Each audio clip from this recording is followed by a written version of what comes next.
the three of us, they 7 aside. So, and I was very popular. But for academics,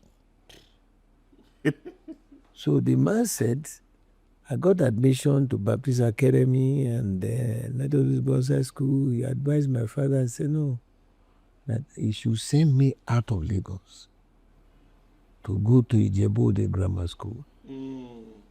Oh, how you changed school? I had never traveled beyond the mainland in my life. That's how they bundled me into this transport box. I headed to Ijebu, got there, went to the school, did the exam, and they accepted me. That was how my whole life changed. Yes, take it in a different direction.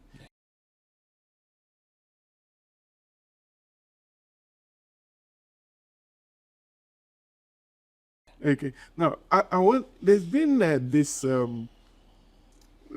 don't know, a bit of confusion when you enter the military. Some place it at. But now that you say you were in Unilag at 67, okay, points clarifies it a bit because so person says 71, 72. No. So let's. What's your journey in the military? First of all, I was in Unilag from 67 to 70. I graduated in 1970. 3 years engineering. Engineering. Right. 3 years. 3 years, yes. Today is 5. Well, because they do what do they call it? We had to do after your O levels, you do 2 years of advanced level. Oh, A level. A levels, yes. Of course, Cambridge or Oxford. Oh yeah, that's the thing that will place you in the university. Not this goddamn jam. That this no. There was nothing like that. You either have made your 3 papers or nothing. And if you don't have 3 papers, how can you go to the Faculty of Engineering? It's not possible, you know. So we did the Oxford A level or the Cambridge, and once you pass, apply to any university in England or here.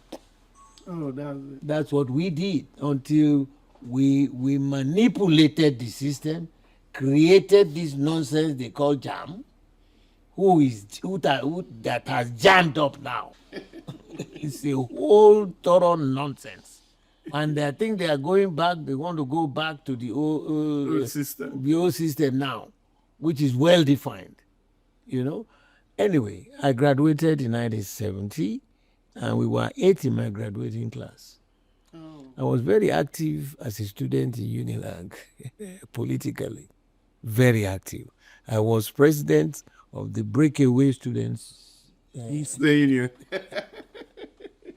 from the Faculty of Engineering. Okay. But I tell you, one of my professors, an erudite man, brilliant, beyond any human comprehension, that was Professor Ayodele Awojobi. Extremely brilliant, gifted by the Almighty God. He encouraged us to get into politics, to do this, to do that, because he's always law students who are always doing. So many people thought I was his law student. Oh, when you were during my time, oh yeah, I was very active. But it's still same homegrown. And so on my graduating year, 1970, there were 8 of us in the class, in the graduating class. Companies came to the school, to the university, to our faculty, to interview us for employment, even before we wrote our final exam. 3 of my classmates were selected before we wrote our final exams to go to Kainji Dam. You know, at that time, there was Niger Dams Authority that was providing hydropower, the biggest power station in Nigeria. There is also the Electricity Corporation of Nigeria called ECN. Oh, okay. Now, as we were finishing our pupillate trade, because in my time, Once you graduate, the next 2 years you do what they call pupillage training to It's like to an marry industrial attachment. absolutely to marry your knowledge with the technical field. That was what we went through. That was the way the British designed it. Design. And so we were in Kainji, and towards the end, Kainji then said, federal government said that the World Bank gave the loan to build the Kainji Dam. They had also given loan to the Electricity Corporation of Nigeria, the ECN. They were perpetually in the red. ECN. ECN, oh yeah, to massive organization. And Kainji Dam was always in the black. So the World Bank then recommended to federal government that the best thing to do is to marry Both organizations. ECN with Niger Dams Authority, so you reduce your losses. And that's how NEPA came about. Okay. That was the birth of NEPA. And when I saw that, I said, I won't be part of this organ. I was ready to go for my postgraduate or just get another job, because it was going to be a highfalutin, massive organization, which he was. See how he collapsed to manage, Such. and then selecting who will be the managing director became political, and we lost it. Now, at that same time, the war had just ended, and the Navy was trying to reorganize itself and modernize itself. Because in those days, you see people sitting on the guns using their normal eye, tracking aircraft to shoot them down. How fast can you be when you are on the gun trying to ride it, turning it? Was a big joke. So they wanted to modernize, to computerize most of the systems on board the ships, and that's how they opened the doors for new graduates. And so I went for the interview, and I was selected. Oh, coming from an engineering background. Of course, yeah. They wanted the engineers, and then they were also modernizing the marine type, the marine parts, do a mechanical engineer. So you joined via the direct short course. I say, what do you call it? Short service? No. I direct. What did we call it now? There was a lot of crisis then. They say, you didn't go to NDA, you went to this, you that. All throughout my naval life, I can tell you how many ships I served as a weapons systems engineer. The whole concept had changed, where you had men sitting like this with bulletproof, sitting and firing at the aircraft, shooting at the ship. You needed guts to do that. But these days, when we completed our training, it was a system. We had now digitalized, computerized. Your radar will pick an incoming target. In microseconds, it will send it into the computers in the ops room. Will compute the time of flight of that target to your ship, the weather condition, and also assign in microseconds which best weapon on board the ship you are going to use to shoot it down. That was the transformation. And so, would you say such characters of the engineer will not be needed on board a modern warship? Definitely. You see what Trump is doing now in Iran. He's brought all those aircraft carriers all surrounding the Iranians, that if they don't buckle, he wants a regime change. We call it a show of strength. You see, sit down and shut up. Huh? If you don't, if we release, but God knows all. God knows all. So, like I said, kadan kada. You can only know the beginning of crisis. You can never conclude How it's going to and how it will end. So, I joined the Navy. We went to the Royal Naval Engineering College in UK. Yeah, in Plymouth. We stayed there, trained. All your knowledge in the civil life translated into the military. So when you talk about tactics, you talk about strategies, you talk about this, that, I can relate all of, been trained, well groomed. We came back, served on board the flagship, the first flagship, NNS Nigeria. Then I served on board NNS Otobo. And then I became the fleet's weapons systems engineer for the Western Command. And so the radars, the communication equipment, the weapons were in my purview for maintenance. And all. It's like saying to your mechanic that, he can only maintain the car, he can't drive. You see the joke now? Yes. If you are a mechanic, you won't be able to drive. How then do you know the quality of your work? So eventually we melted up, we marched together, they changed the whole thinking in the Navy. And I'm happy now. Many of those people, I was also in the service when they converted the Niger Dams, the Nigerian Defense Academy to a university. Oh, yes. So you have all kinds of, departments and faculties. Fields of studies. Yeah, so it's been modernized. But we were the first sets that experienced this kind of friction was there, which was not necessary. And when the Navy, now the government now ordered the most modern warship,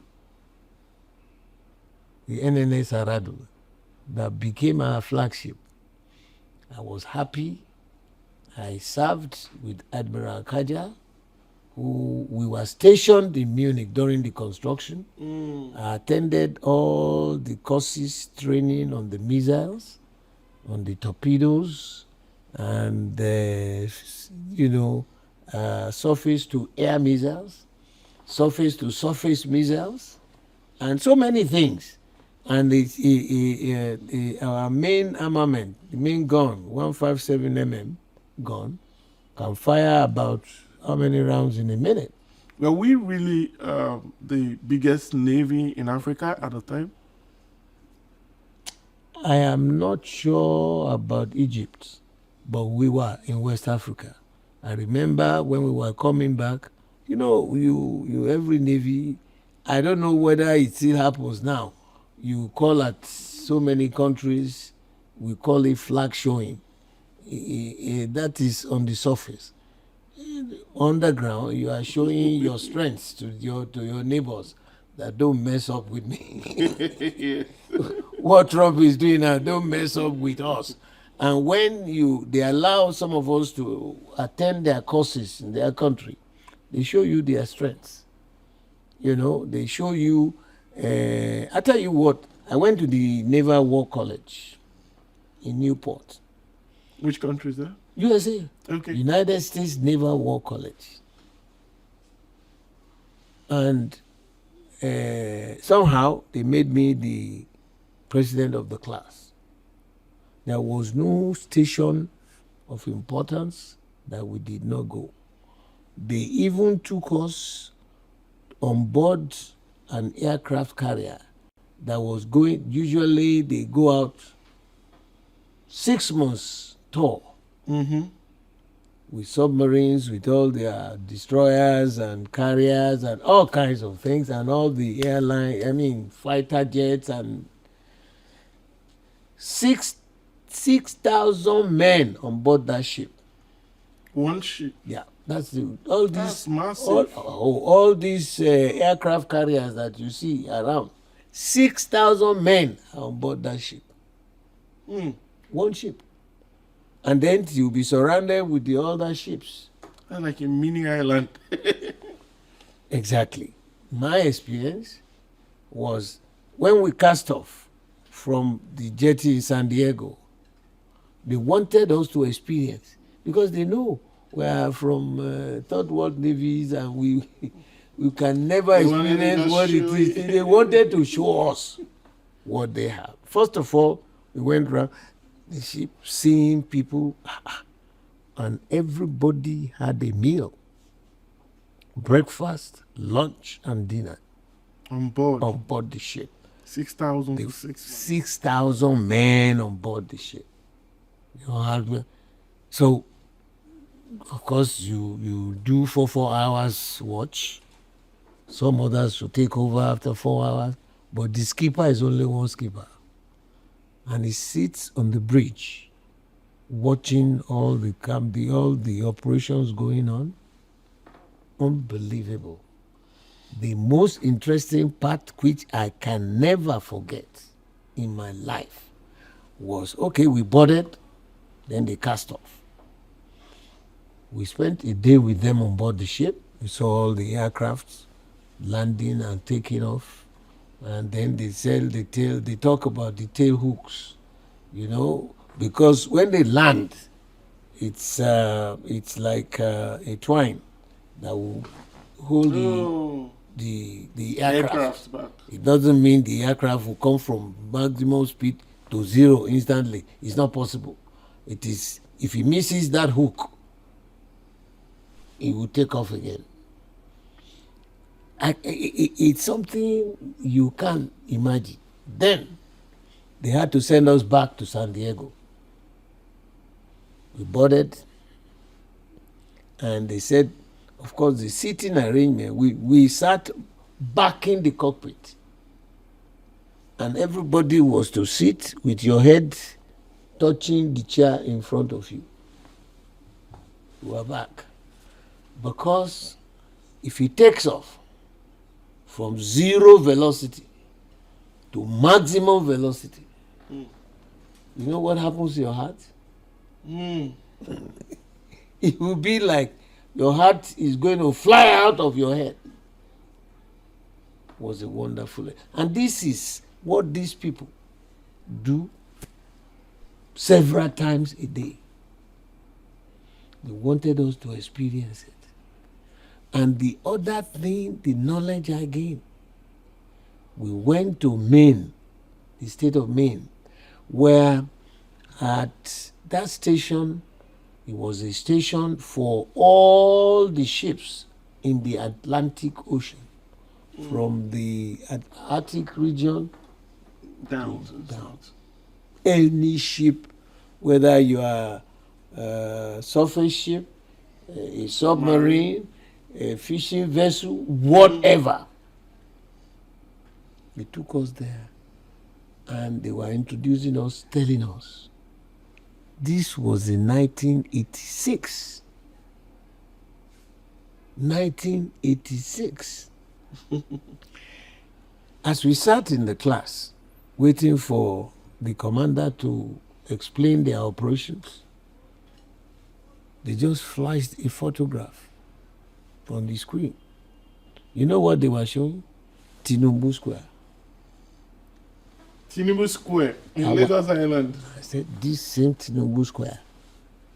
In my class, I said, they were behind, somewhere hidden, watching. Because being the president of the class, they wanted to show my class that because I'm the one going to introduce them, they're going to talk about this and that.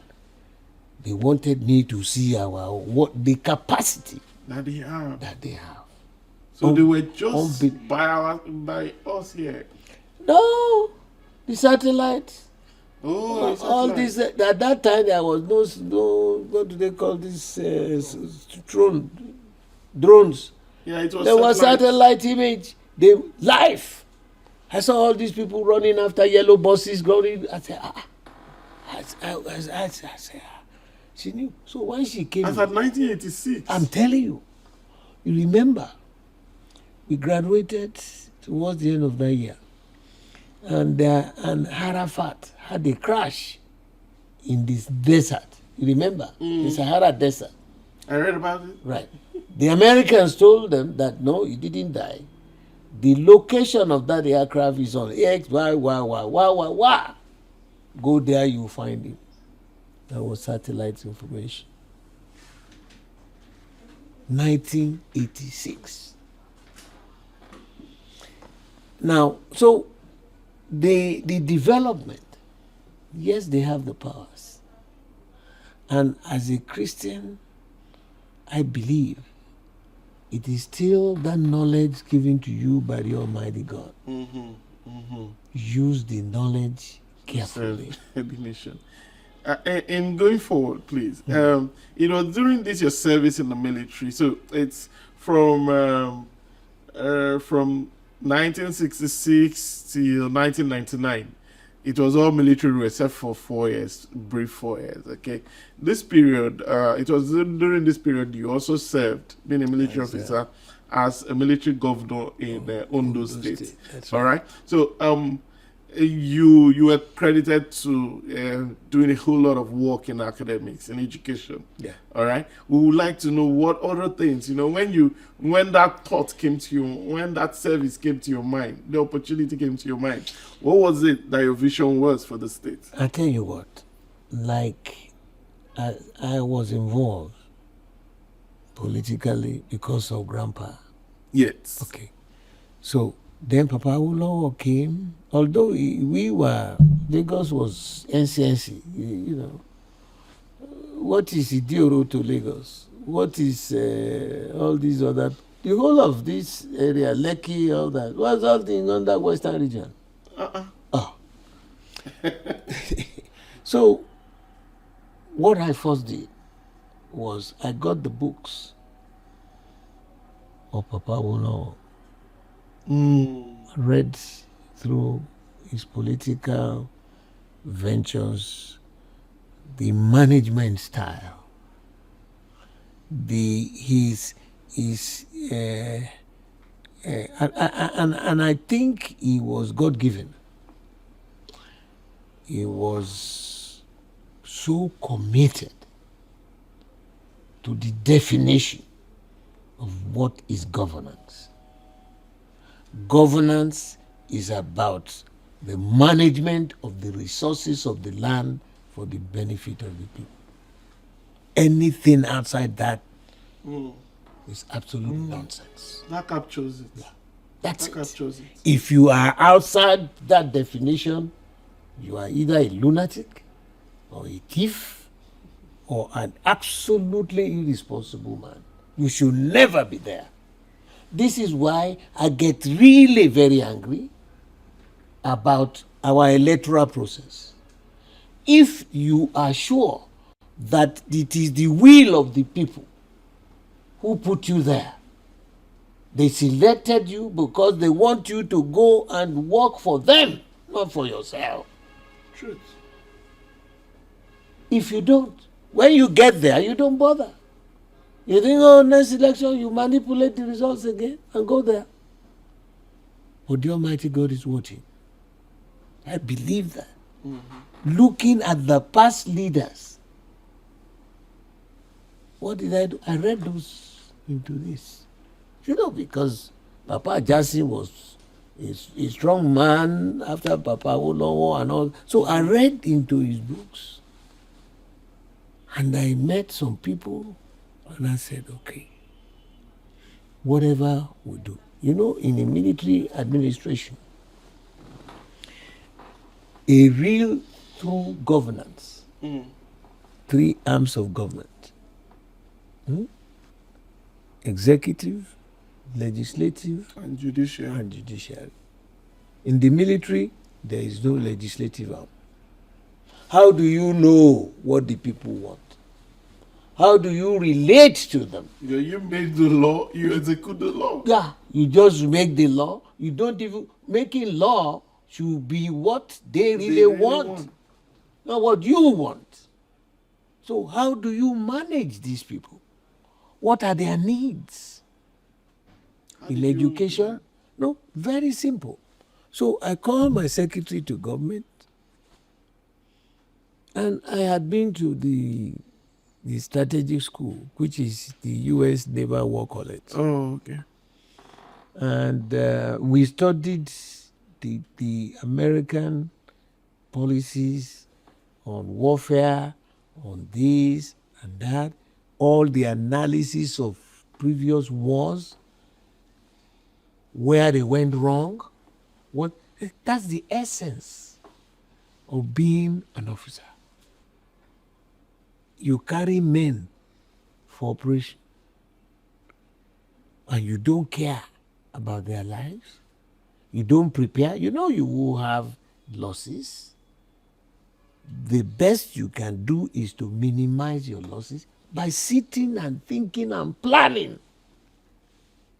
What are we to do? What are the contingency plans? What am I going to do at the end of it to come back home and put smile on the faces of the people? If you're not fit to do that, then don't get involved. So I told him, I said, okay, that my principle will be this. Since we don't have the legislative arm who are representing the people to let us know how they feel. Yeah.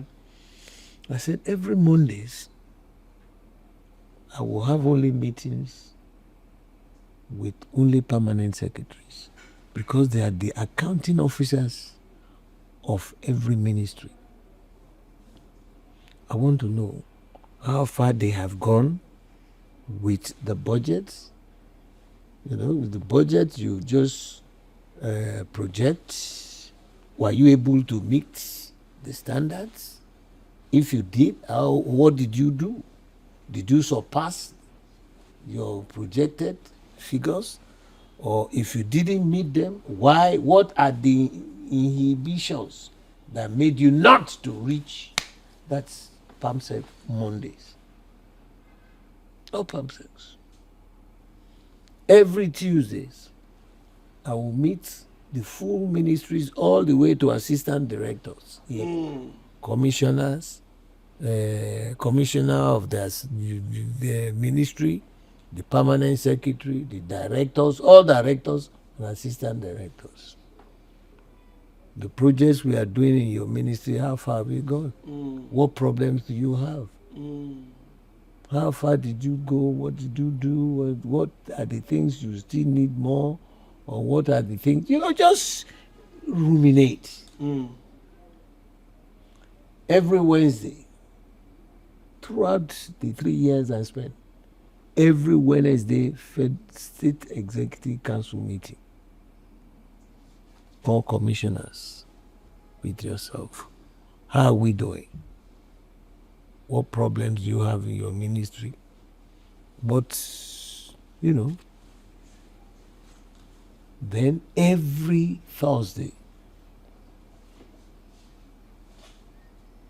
myself plus all the commissioners, we head out. Top levels. Yes, we head out to one local government, 1, 2, 3, 4, that we can carry in one day, from 9 in the morning till about 6, and go. No, we visit them. The Obas will be there, the market women will be there, the young generations will be there, their babas will also be there. It's like a town hall meeting. Yeah. The promises we made to you, the fertilizers that Minister of Agriculture claimed to us that he has delivered, the power generation they are doing in your area, or road generation, how far what are your own perception of all these things that we say we are doing? You listen to them. That's creating that third arm the legislative arm. You listen to them. So you're having the buying of the people from the grassroots. Directly, they will feed you back. So if any commissioner has been lying to you, you see for yourself. If all the ministry has been lying to you, they will say it there. Say, sir, we have not seen Agile. Agile is fertilizer. We can't see anything. No, they have. He said they are delivered. Mr. Commissioner, come out. The people are saying they have not seen any Agile here. Where did you deliver them? The commissioner, you said the power line something is up to here, or the road work has been. They said they haven't seen any contractor on the field. Right on the spot. So Friday, I sit down, tidy up my office. On Monday, we started again. You started again. So it was actually a mix of direct interaction with the executives, with the officers that run the administrators in the ministry. Anybody that is involved. A direct relationship with the grassroots. Otherwise, what am I doing there? What did I go there to do? Now, I believe that this experience you had serving as a governor in Ondo State must have, and your preparation for it, so because you said you studied Pa Awolowo, you also delved a bit into Pa Jasin, so it must have given you a worldview, because you seem to hold a very strong political ideology. I don't see any other politician in this country that has talked to one political party in this dispensation. I have to. Nobody. And I will tell you why. I'll tell you why. What are you running for? What are you, I tell you how I joined the PDP. Yes. I finished, I retired. That's another whole load of confusion. When I was retired, I was serving with General Abacha. I was, when I finished at the National Institute for Policy and Strategic Studies. Kuru. At that level, your rank, the chief of naval staff will call you, what do you want to do? Like a privilege. You are not a very senior officer. You've gone to the highest institution, policy and strategy. So where do you want to go? I'm not looking for logistician, be the chief of logistics to be. I said I want to go and teach at the War College, Nigerian War College. I remember my guy is still alive, Admiral.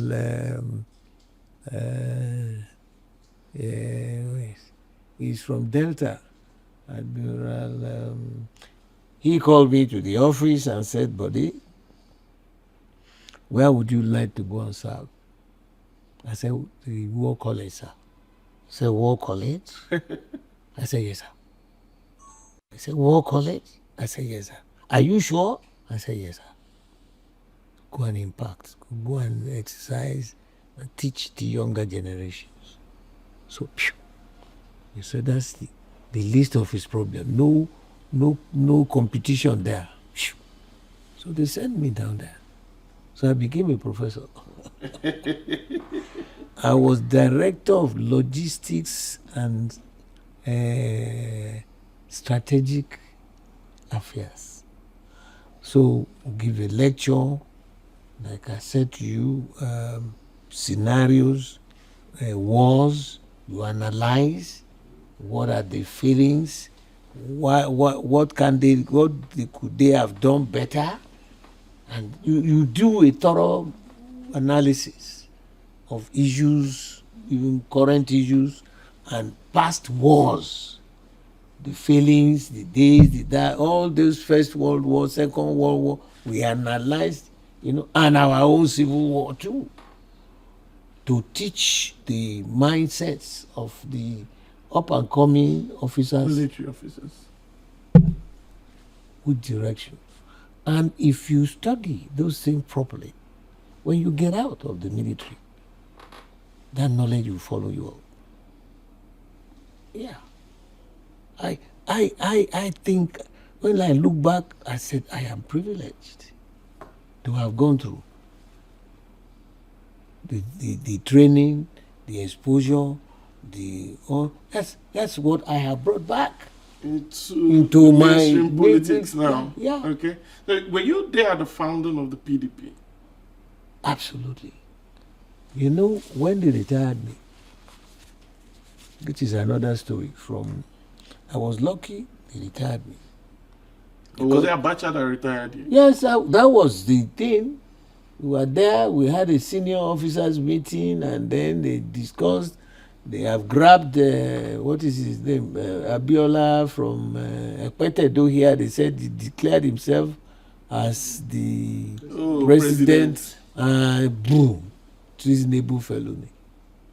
And that was the major issue for discussion at the senior officers meeting. And I was the secretary of the meeting, and my Oga Abacha was the chairman.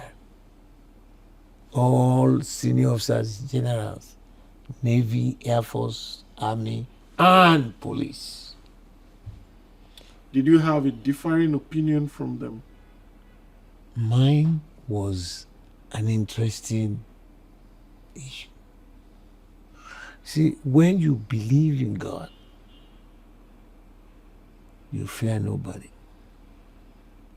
If I kept my mouth shut that day, it wouldn't have been, I wouldn't be here. I listened to people, unfortunately, so many of our colleagues have passed on. I raised my hand. There were two issues that were raised. First was the issue of some members of the cabinet. My friend, Baba Tope, Abba Alexibu, and Baba Onogorua. They said, these are traitors. What are they doing in government? They should go remove them, bro. And I remember that day that Oga was taking over government. The idea came from him. The idea came from Abacha himself. That look, I think I need to have some, these troublemakers, some of them in his cabinet, whose newspapers, when they fire, Nigeria wanted the yes, activists, the press, the activists, not media activists, real political activists, and I will give you their names because it's now time for history. Chief Baba Tope, you remember Ebino Baba Tope, the part maybe you are not. I was very young. He was the man in Tribune. Oh. And he was like this with Papa Awolowo. Ebino was the chief operation something with Awolowo group. And so when he writes in Tribune, he's fire. Now, another man was Papa Onogorua. Do you know the lawyer, Onogorua? I know the name. Trouble. So, Alex wasn't guardian. He wasn't, but his paper was vibrant. Those boys could write. Well spread too. So he invited them into the cabinet. Yeah, he said he wanted them so that at least Nigerians would be able to accept his government. Now, were you part of his cabinet? I was a staff under General Sani. He was chief of staff. Oh, okay. I was teaching. He was the commandant of the war college. Saw the way, when I go to give lecture and we are discussing, and Oga just liked me and said, Bode, I've told the president, that's Baba Abacha, General Abacha, who also knew me, that look, I'm bringing Bode, and say, okay. That's why you found yourself at the villa as a director. And I was in charge of parastatals and something like strategy, and which is my own area of expertise. So I sat down there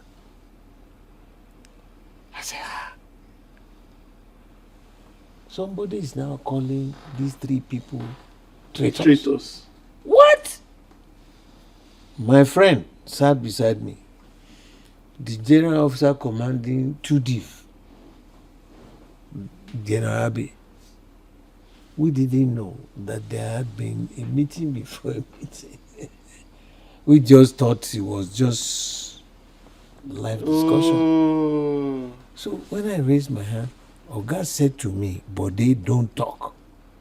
Abacha. Yeah. Say, Bode, don't talk. My friend says, sir, he's not trying to talk.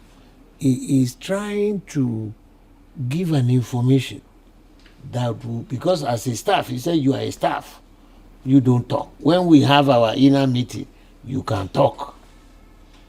I said, sir, it's not, I want to give an information, sir. Then Godwin supported me. Abi. Godwin Abe. And he was also a son to Oga Abacha because he loved him. So he removed his dark glasses, placed it on the table, and said, okay, but what is the information? You know, you've drawn a red line. He said,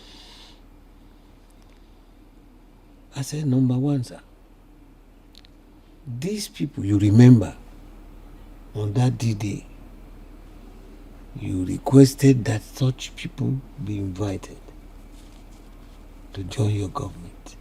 Today, somebody here is calling them traitors. Traitors, sir. Is that why we are here? Were they there on the D-Day?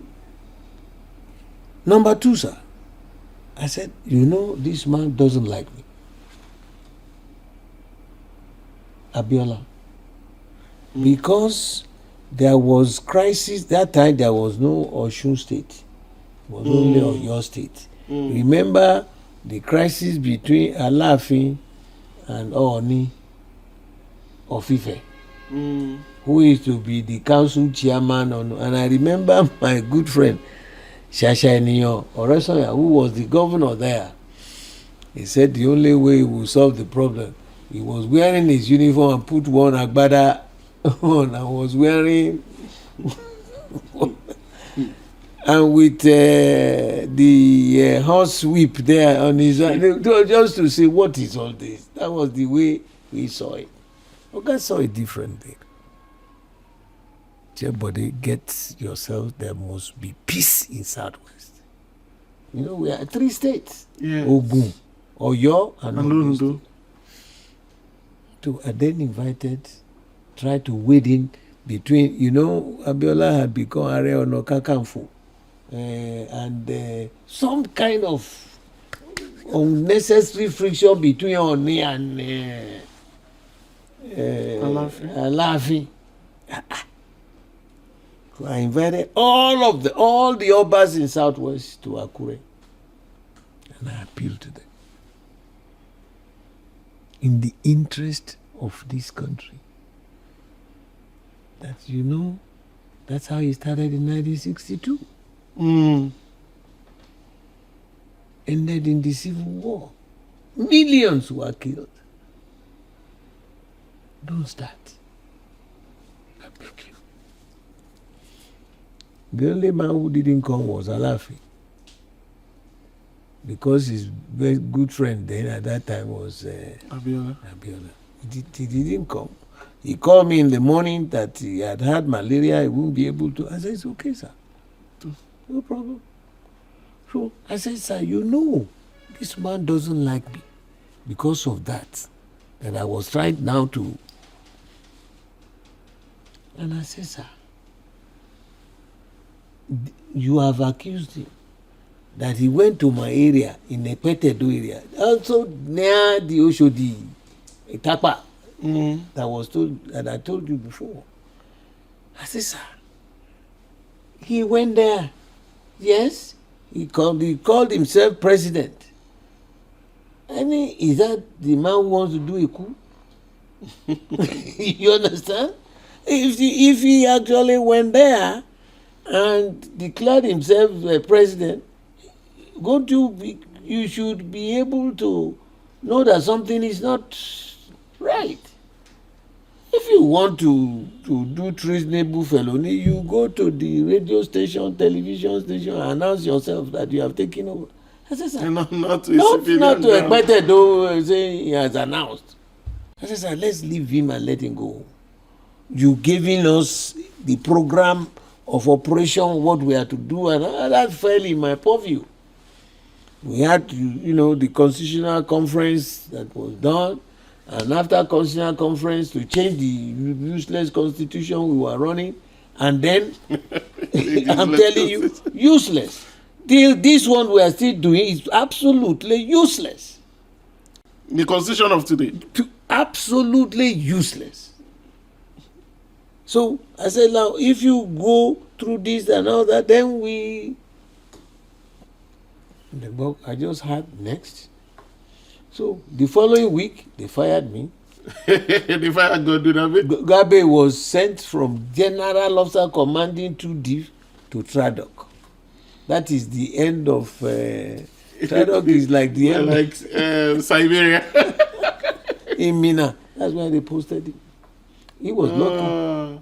That's where he ended up. At least he was still in service. I left. So when the crisis started, 2 months after that, you see the way the Almighty God works? And I left. So when you look at things, be careful. There will be a day after. All these things that people are doing, someday historians will come, do the analysis. How would you want your name to be remembered? What did you do? I'm talking now about my great granduncle. I'm so proud of it. Still very proud of it.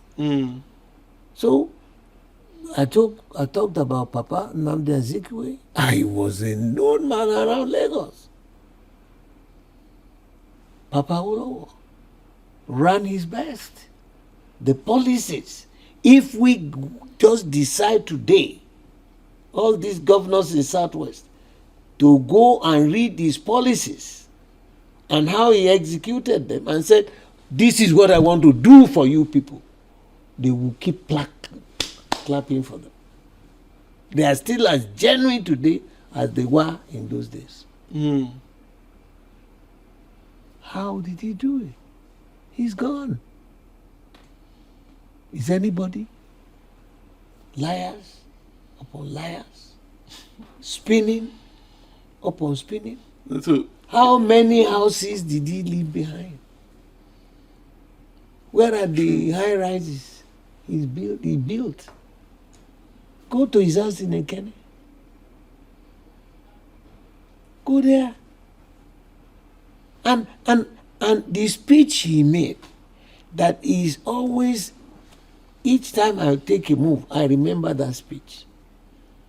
1962, in the National Assembly, Akitola had gone to join another party. And they came.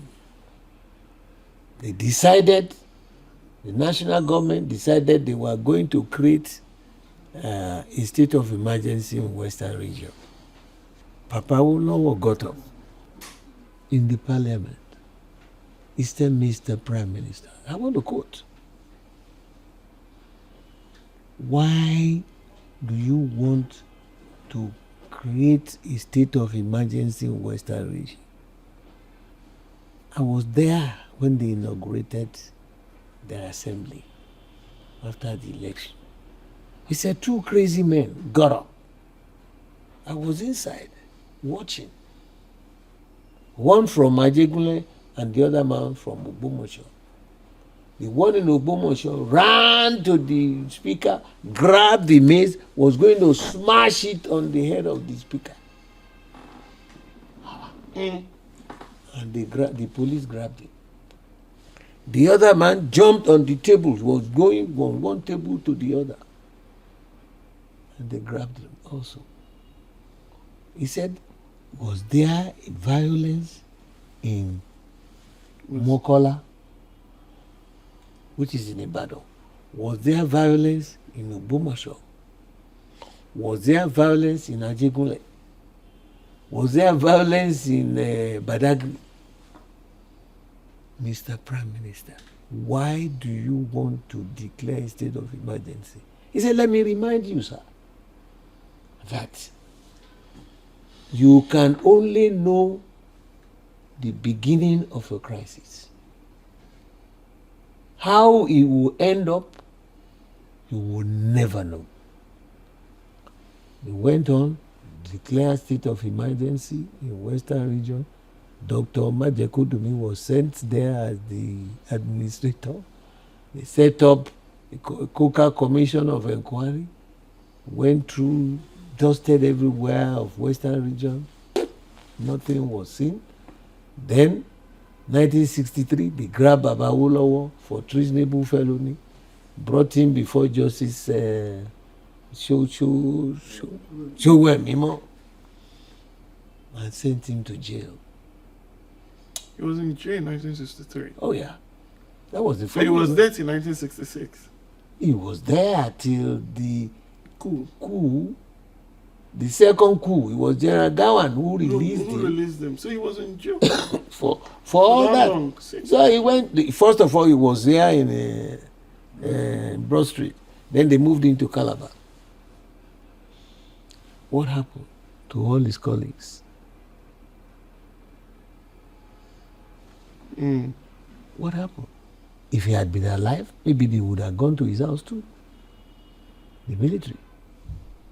So it was like, and it's like we have forgotten all about that history. Why are you interfering with all the other political parties now? They must be dismantled. Why? You want to be the only one on the field? Go ahead. We've seen it before. I told you about the National Museum of National Library. Yes. 25.7 billion in 2 days were donated. I begged the First Lady, and I'm still begging her. Turn that money, give it out to the national government. That should be the beginning of welfareism for the poor people. Skill acquisition program and what do you call this microcredit for these poor people. Please, this nation will never forget you. Now, with this your handful, do you need a national library? There's nothing you cannot get through this sunset. Times have changed. What are you looking for in the library? And you build it in Abuja. Huh? Somebody will come from one village.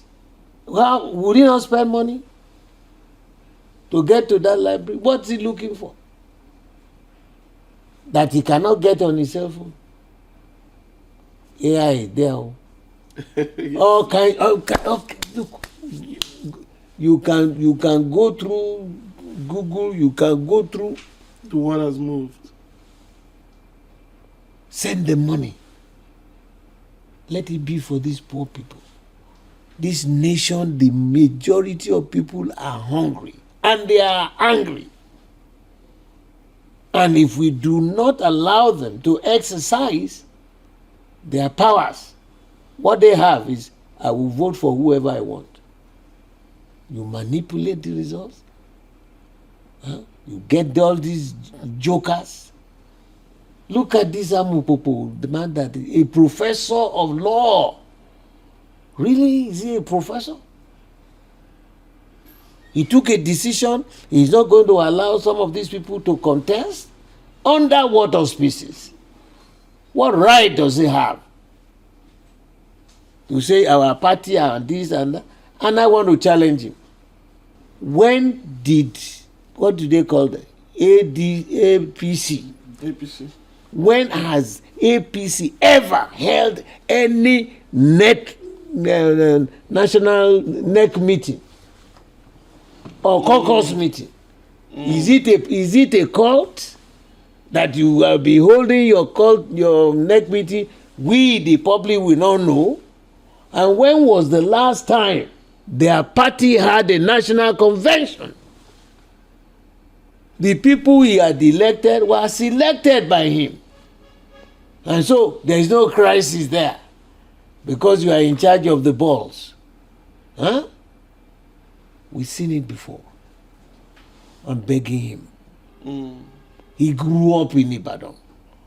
He saw the crisis. If you forget the mistakes of the past, you will repeat them. The consequences will not. They will be worse, because look at the population now. So I'm appealing that the 8th law of life, what I saw when I was growing up, that I love this nation, I could have ended up living anywhere. Truth.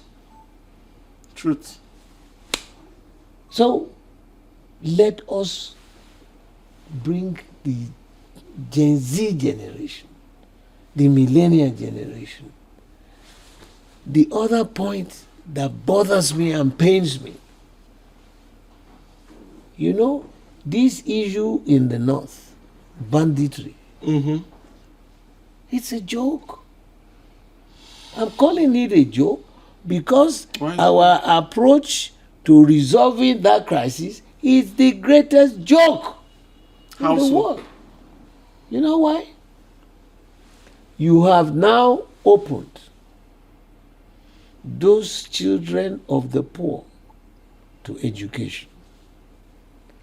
Education makes people easy to rule or very difficult to deceive. They have now attended their state universities there.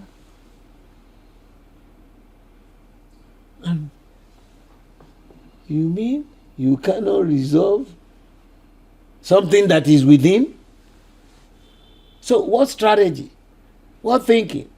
Some people are just collecting money and deceiving and lying that we go and pay them ransom. Pay who ransom? Teach me how to fish and I will feed myself forever. All these jokers. These boys have gone to school. They have graduated. They are back home. There's no hope. There is no job. So they create a job for themselves.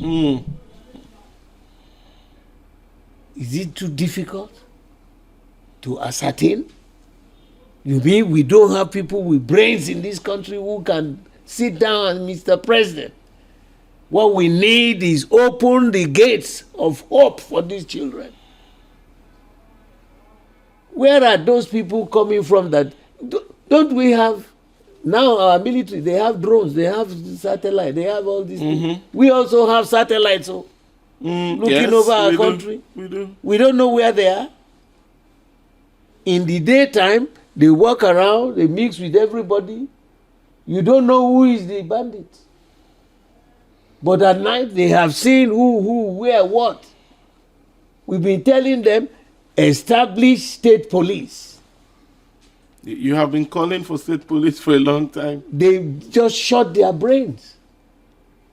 You would employ the people in the local area because every policing is local. You pay them salaries. Anyone who misbehaves, they will know. In the daytime, these boys go around and all that. With all the money you say, what are we doing? The deceit is beyond, maybe as a strategist. This country trained me, I didn't train myself. But I can't see us drifting like a ship that is going down. What?